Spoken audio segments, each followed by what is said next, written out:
뭐 뉴스 좀 한번 먼저 좀 봅시다. 먼저 그 강남 3구 아파트 재산세가 3년 새 70% 올랐다, 이런 동아일보 기사가 나왔는데요. 그 서울시가 지금 국회에 제출한 자료에 따른 서울 지역 아파트 500만 채를 분석한 결과인데요. 이게 2017년 대비 2020년 재산세 증가율 상위 1에서 3위까지가 모두 송파구, 강남구, 서초구인데 각각 75%, 73%, 72%로 오른 것으로 집계화됐습니다. 강북에서는 이제 뭐 용산, 성동, 마포, 이른바 마용성이 다 55%를 상회한 것으로 나타났고요.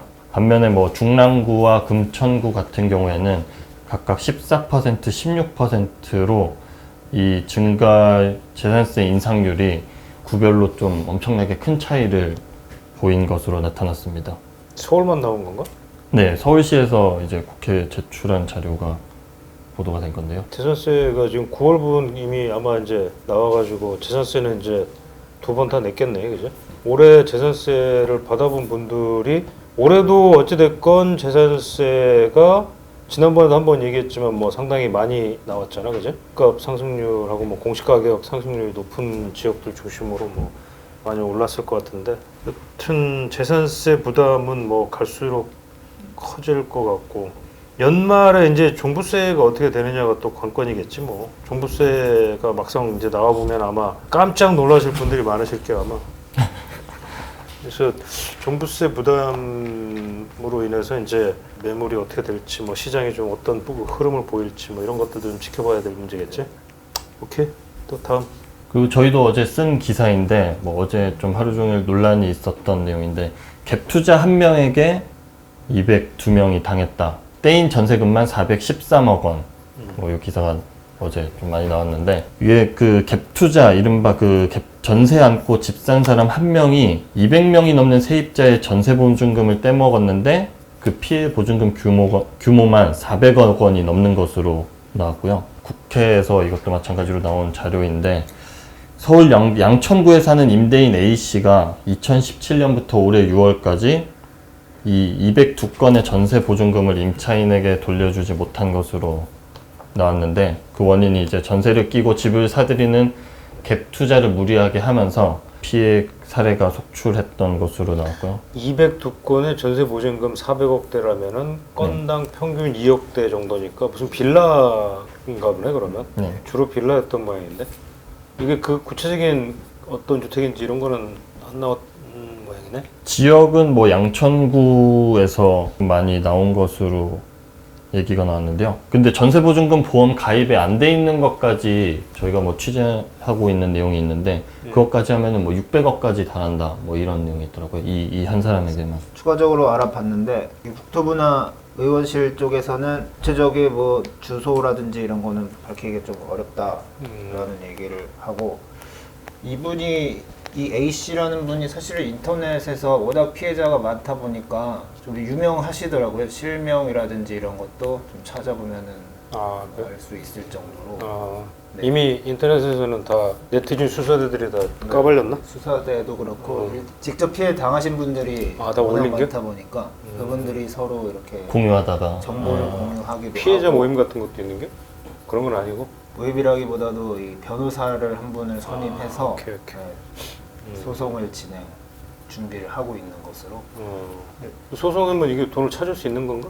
보증보험에서 어찌됐건 네. 반환 보증에는 들어있어서 허가가- 그만큼을 허가 대신 네. 지불해줬다는 거 아니야? 네. 382억 원을 대신 지불은 해줬고요. 그러면 근데 피해를, 그러면 이 세입자들은 피해를 네. 그래도 받나? 보증보험에 가입한 분들은 괜찮은데 보험 가입 안 하신 분들도 아까 있다? 네. 안 한 사람들이 더 많다. 음. 이분한테 피해를 당한. 그래서 그분들의 경우에는 이제 뭐 어떤 법적인 그러면 조치를. 이분은 어떻게 뭐 저기 학교를 가시는 건가? 어떻게? 그래서 그 부분을 조금 더 이제 그러니까 좀 취재를 해보려고. 이 형사 처벌은 안 받는 모양이지? 민사 문제만 걸리나 보네. 그냥 좀 알아봅시다 이거. 네. 재밌네. 근래 보기 드문 대형 사기 사건이네. 근데 저는 한 가지 의문인 것이, 이분이 어쨌든 3년 사이에 갭 투자를 그렇게 많이 했으면 최근 집값 상승기에 이렇게 아파트 가격은 아니 아파트가 빌라라고 하더라도 가격이 좀 많이 올랐을 텐데 그러니까 왜 갚지 못하는 것이 집을 팔아서 처분을 해서 보증금 돌려줄 수 있고도 많이 나올 것 같은데 왜 이렇게 되는 건지 조금 의문이 좀 들더라고요. 나머지 자기 자금이 들어가 있을 거 아닌가 봐, 그지? 근데 이제 이런 경우들은 대부분이 뭐 갭이 뭐 한 70, 그러니까 보통 뭐 전세가 비율이 한 80%대 뭐 이런 데 육박할 테니까 자기 자금 한 20% 넣었을 텐데, 그지? 그러면 돈이 원래 많거나 아니면 이 20%도 어디서 땡겨왔겠지? 대출이나 이런 걸로? 아니면 뭐 알 수는 없지만 아예 그냥 마음 먹고 작정하고 사기를 쳤든지 이 전세 보증금을 먹을 거야라고 생각하고 그냥 작정하고 사기를 친 거일 수도 있겠네.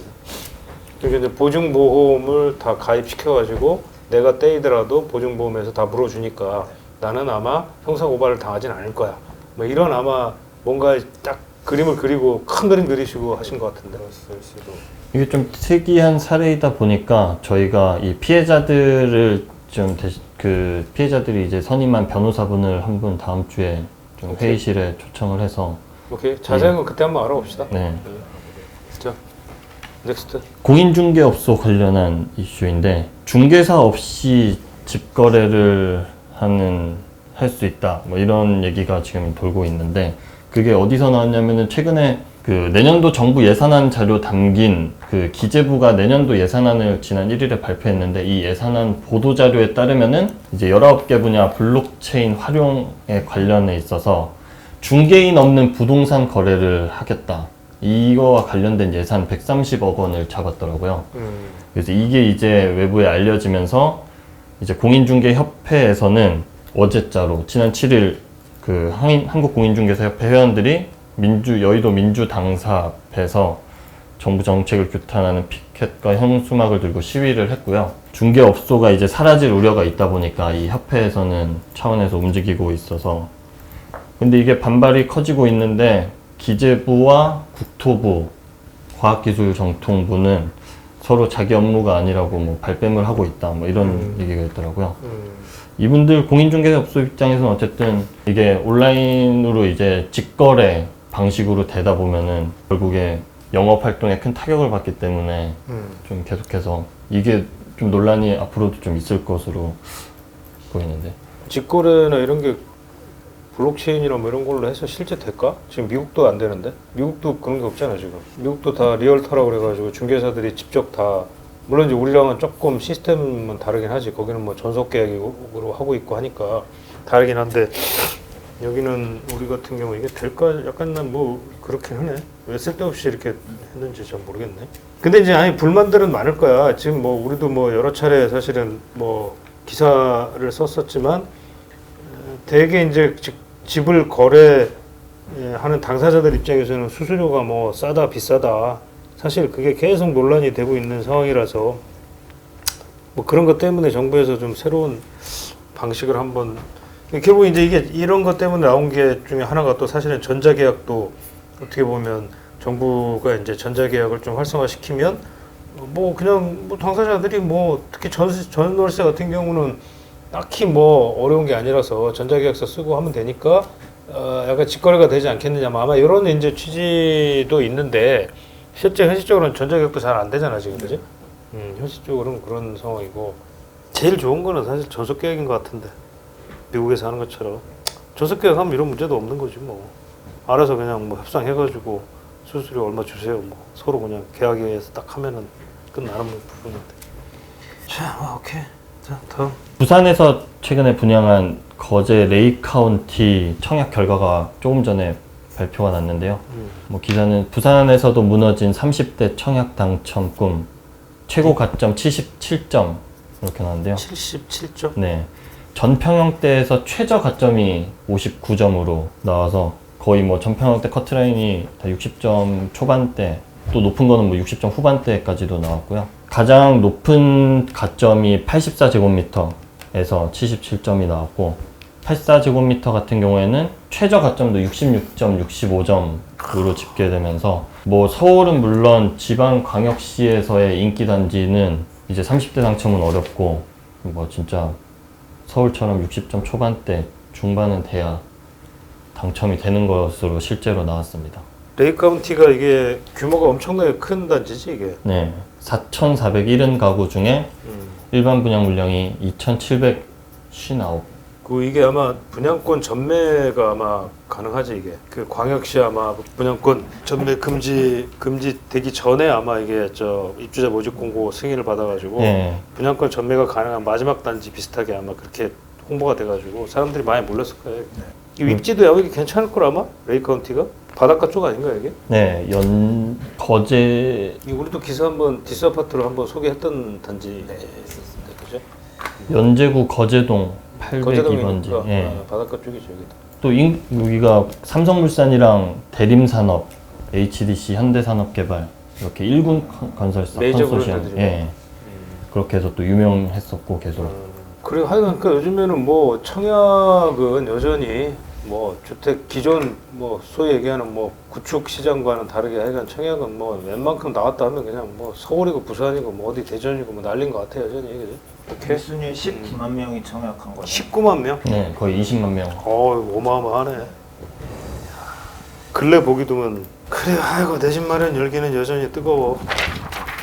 자, 뭐 오늘 또 집중 분석은 또 뭐 해볼 수 있나? 근데 이제 추석 연휴가 끝나고 본격적인 이제 가을에 들어가면서 연말과 이후까지 부동산 시장, 주택 시장에 대한 전망을 전문가들의 전망을 좀 정리를 해봤습니다. 네.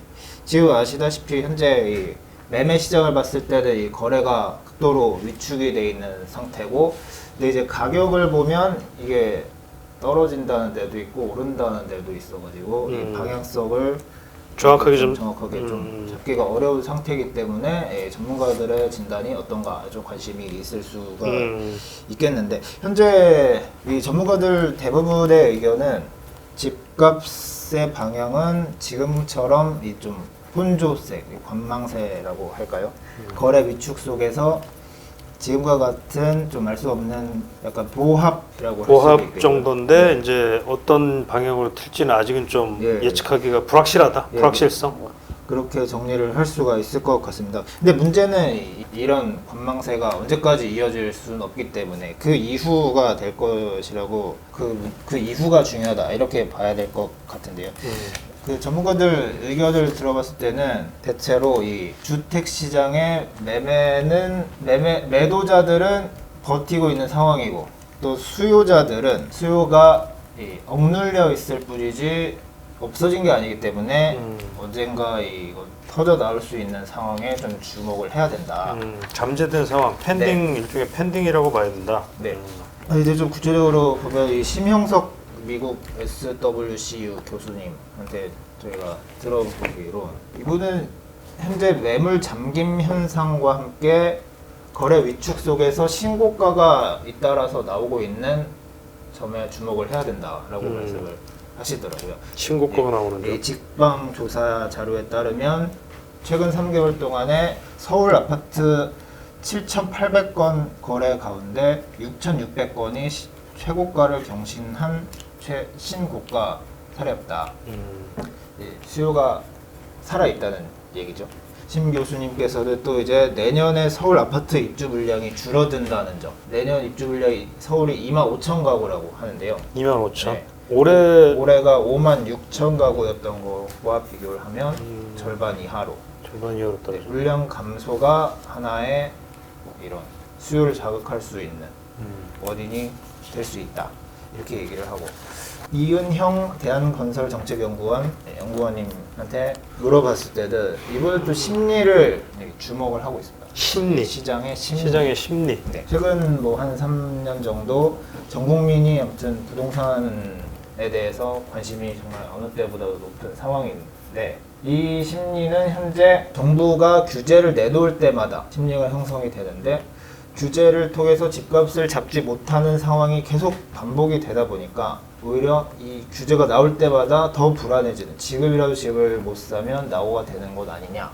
이런 심리가 형성이 되어버렸다. 이 심리가 없어지지 않는 한 수요가 줄었다고 볼 수는 없는 것이다. 현재 또 이분이 얘기하는 것은 다주택자가 매물을 일부 시장에 내놓고 있기는 한데 이것들이 심리가 살아있기 때문에 그저 손바뀜이 일어날 뿐 가격을 떨어뜨리지는 못하고 있다. 이런 점에 주목을 하고 있습니다. 뭐 아까 심영석 교수나 비슷한 얘기일 네. 수도 있겠네. 뭐 그 얘기가 그 얘기죠, 뭐 사실. 그러니까 여전히 수요가 살아있다, 잠재된 상황이다, 이제 그런 얘기겠죠. 또 한 가지 전문가들이 많은 지적을 하고 있는 주목해야 될 부분으로 거론하는 것이 전세입니다. 지금 전세. 이 홍춘욱 EAR 리서치 대표는 지금 뭐 매매 시장은 뭐 비슷한 의견인데 전반적으로 매매 시장은 강보합세를 한동안 유지할 것 같다. 근데 전세금을 주목해야 되는 이유가 이제 매매 가격이 약간 저렴한 편인 서울 지역 같은 경우는 전세금 최근 급등하면서 이 매매 가격과 전세금 차이 갭이 줄어드는 서울에서 상대적으로 좀 네. 저렴한 지역. 네. 이렇게 갭이 줄어드는 현상이 나타나면서 뭐 발빠른 투자 수요는 이미 또 움직이고 있기도 하고 실수요자들의 이 매매 수요를 또 다시 자극한다. 네, 이런 상황이 벌어질 수 있다. 실제로 아까 말씀드린 대로 전세 같은 경우는 대부분의 전문가들이 추석 이후 올해 연말까지 부동산 시장에서 핵심 이슈로 전세를 뽑고 있습니다. 이제 또 본격적인 이사철은 이제부터 시작이 되기 때문에 전세난이 더 강해질 수 있다라는 뭐 전망도 나오고 있는 상태고요. 뭐 많은 전문가들이 집값 전망을 물어봤을 때는 뭐 강보합, 약보합, 뭐 혼조 이런 다양한 의견이 나오지만 전세 전망을 물어봤을 때는 상승할 것이라는데 이견이 거의 없는 상태고요.